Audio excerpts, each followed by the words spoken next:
Hi, my name is Chris Wasney. I'm an architect in the Bay Area, and I'm here to present a design study that we did for the new Helvetia Historic District in Sacramento. The purpose of this study is severalfold. One is to highlight the exceptional historical significance of the new Helvetia site and buildings. Second is to challenge the assumption that a near demolition is required to create a feasible project for redevelopment. Third is to provide an alternative design approach that utilizes a selective demolition and targeted infill and renovation of the majority of the historic buildings. And the purpose of this is less to provide a specific development plan that we're advocating should be built, but rather to demonstrate that equivalent densities to a development proposal can be achieved with an approach that preserves the majority of the historic fabric of this place.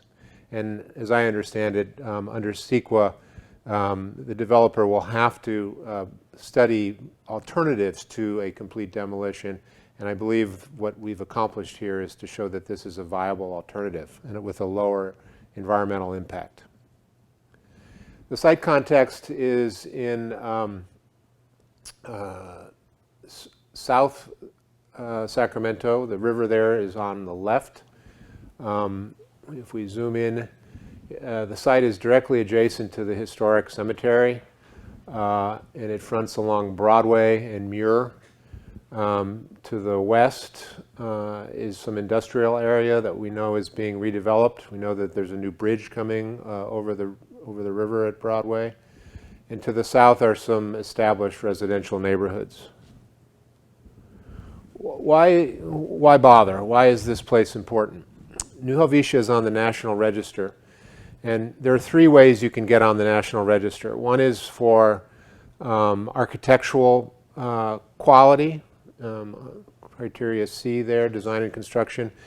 This project was designed in the Depression by three of Sacramento's most prominent architects who formed a consortium to do this project. I'm pretty sure it was a Depression era opportunity for them and something to create work for them. But equally importantly here is association with a famous person, and in this case it's Nathaniel Colley, that you'll hear a lot more about later, and the civil rights injunction that he achieved in this in 1952 that was really opened the door to the subsequent decisions that ended segregation in public housing. It's very rare that properties are listed on all three criteria: person, event, and architectural quality. Nationally, there are about 92,000 listings on the National Register, and the number that fulfill all three criteria are only 2,700, or less than 3%. In Sacramento, there are 77 listings currently on the National Register, and only 4 of which are on the listing for all three criteria. And at least 3 of them you'll recognize: this city cemetery right across the street, the Stanford Lathrop House, and New Helvetia. So I think that's really bears noticing that I don't think the city would consider the demolition of any of these other projects in the name of redevelopment. So what are the conditions on the ground there? The buildings are quite handsome. They have a sophistication and a kind of a quiet elegance to them, very durable and handsome materials with the brick cladding. You see some of these little details like the corner window there, but really I think quite sophisticated design. It's set in a park-like setting, and in the best of the existing conditions it really fulfills that. What are the not so good conditions? Much of the development is very tired. There's no claimed outdoor space for residents. It's all either public or you're in your unit. The landscaping in many parts of the site is parched, and there's not a lot of tree canopy. There's not a very good sense of identity, so all the units tend to be homogeneous, and there's way too much surface parking. So What are our design objectives in this project? One is to create a center to honor Nathaniel Colley, and that'll be the end of the presentation. To preserve as much of the historic fabric as possible, to add density to the site to make the preservation economically feasible, so-called pencil out in developer parlance, to retain as much as possible the park-like setting, and to respect the city planning objectives along Broadway, i.e., not having residential units on that busy thoroughfare, and to address some of the deficiencies in the original design that have made it less than viable today, namely, and probably foremost among them, creating private defensible space for the residents in terms of courtyards, update the unit types to more modern standards, and to really improve that landscape setting that was so important to the original. I'm going to go quickly through this. This is the last development proposal that looked at alternatives, but I think they didn't look at them in much more detail than this, and they ended up with a strategy that called for essentially 95% demolition with interpretive displays. Here's an aerial view of that development proposal, which I have it's a perfectly fine proposal were it on a non-historic site. And it represents some of the state-of-the-art in multi-unit housing. Their approach was to focus on one cluster of buildings that they would retain, and they would have sort of, it's kind of a little petting zoo of remaining buildings that would have interpretive displays, which I think is kind of a pretty pale version of this important fabric that we have here today. Again, here's the former development proposal. Broadway is running up and down on the left. There's some traffic, some rerouting of streets that this proposed. On the upper right, you can see those are meant to represent townhouses as the development transitions to the single-family residential neighborhood to the right. And then a lot of buildings that form courtyards, which is a good plan. It creates that defensible space that is really the state-of-the-art in multifamily housing. So I'm going to pivot to the alternative plans that we've developed. And again, these are more of a hypothesis that proves that you can achieve density rather than an assertion that you should build this. This is the existing site plan. The buildings that are shown in the brown tone are the historic buildings. There's a portion of New Helvetia in the lower right that are in a lighter tone, and those are non-historic. They were built after the original construction, and we don't intend to save any of those. You see the substantial number of surface parking lots as well. Our strategy is to remove the surface parking entirely, and then the buildings that are highlighted in a kind of an orange tone, both historic and non-historic, are to be removed. And this is a kind of a surgical approach that takes out quite a number of the smaller building types in the original design. There were 5 unit types, A through E, and C, D, and E buildings are much smaller. The A's and the B's are the bigger and actually the more architecturally significant buildings, in my opinion. And here's the new proposed site plan. And everything you see in a lighter tone, a sort of a beige tone, is new, and everything you see in the darker brown tone is existing. So the strategy is to densify the center of the site, but to create a central pedestrian spine that runs from Broadway all the way to the park, to put a park at the juncture of this site and the residential neighborhood to the upper right, but to also create pocket parks along the pedestrian spine that serve the residents and the city at large. We've taken away all the surface parking lots and lined the streets with diagonal parking. We've created a new street along the bottom of the slide to connect into the city grid, and we've connected the existing streets to this. Currently, they dead end at the lower end of the site, which is the west. North is to your left. The cemetery is just above this slide.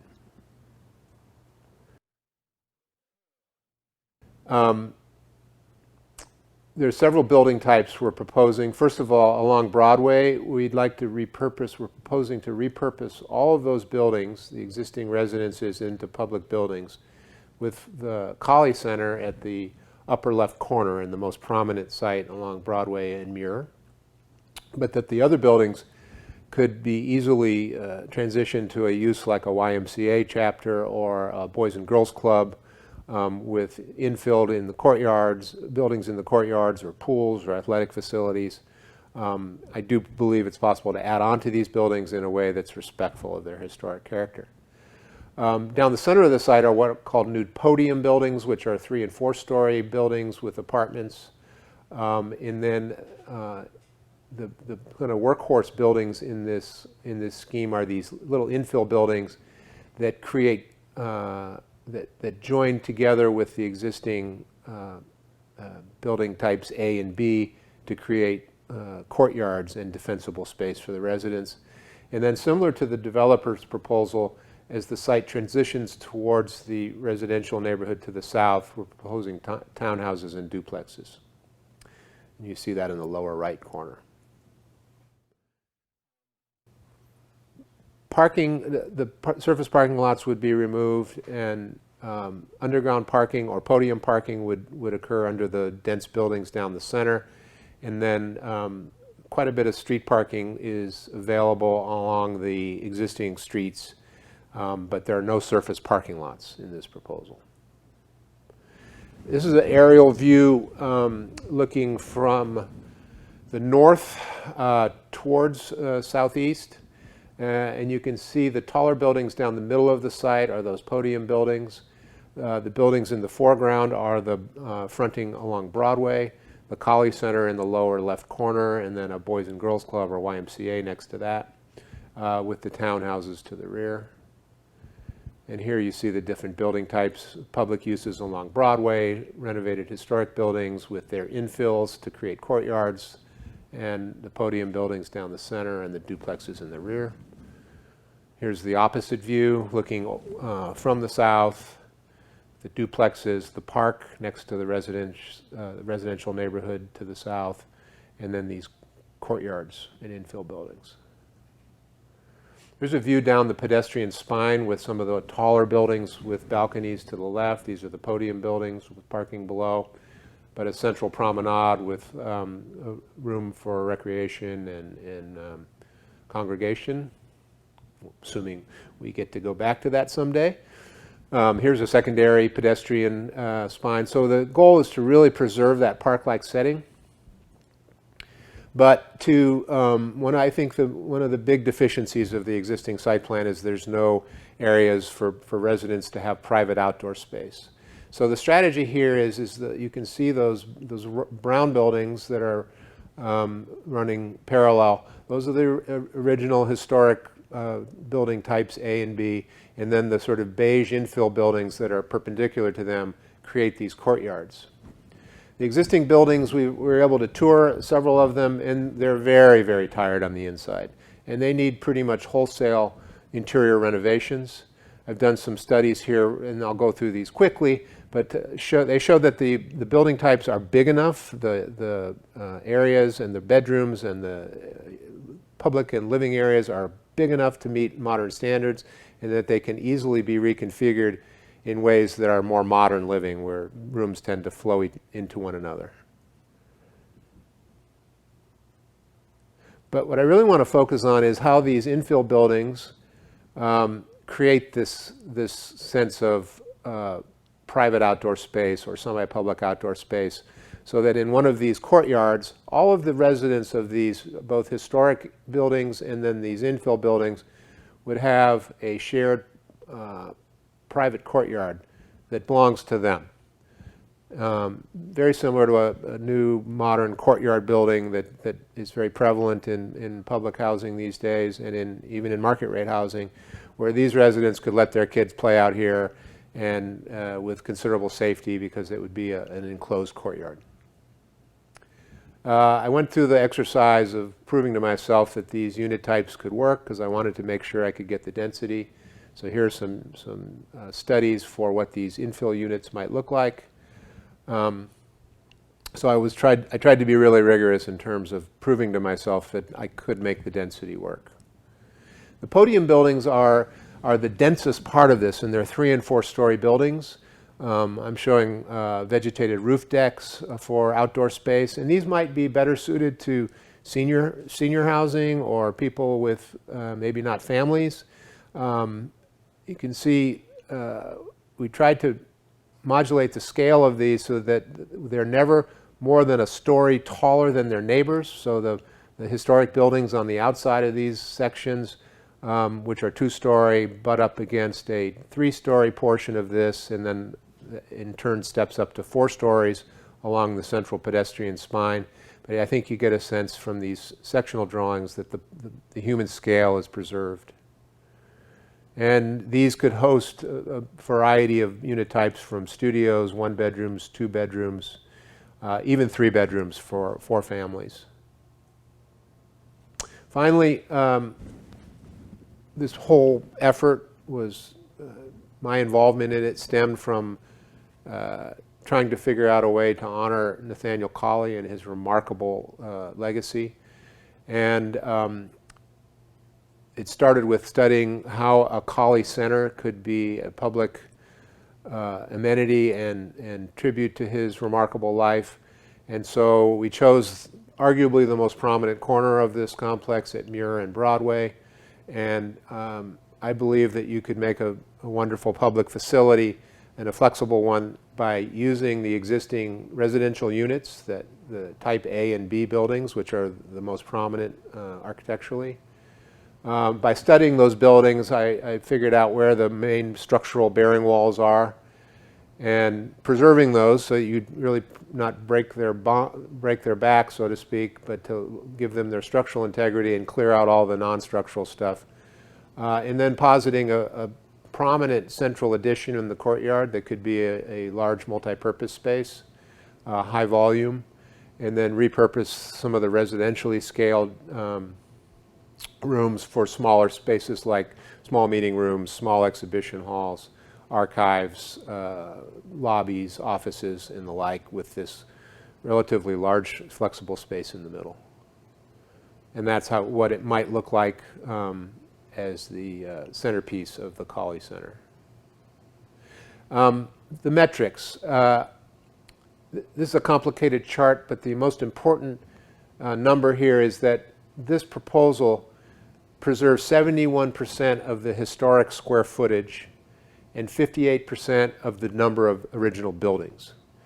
And the reason for the discrepancy between those two numbers is I tended to save the larger buildings, the A's and the B's, more than the smaller buildings, which are the D's and the E's. But 71% of the historic fabric is preserved in our proposal. I'm going to skip over some of this other detail, but the grand summary is that the existing site has about 345,000 square feet of area, and it has about 360 units and 756 bedrooms.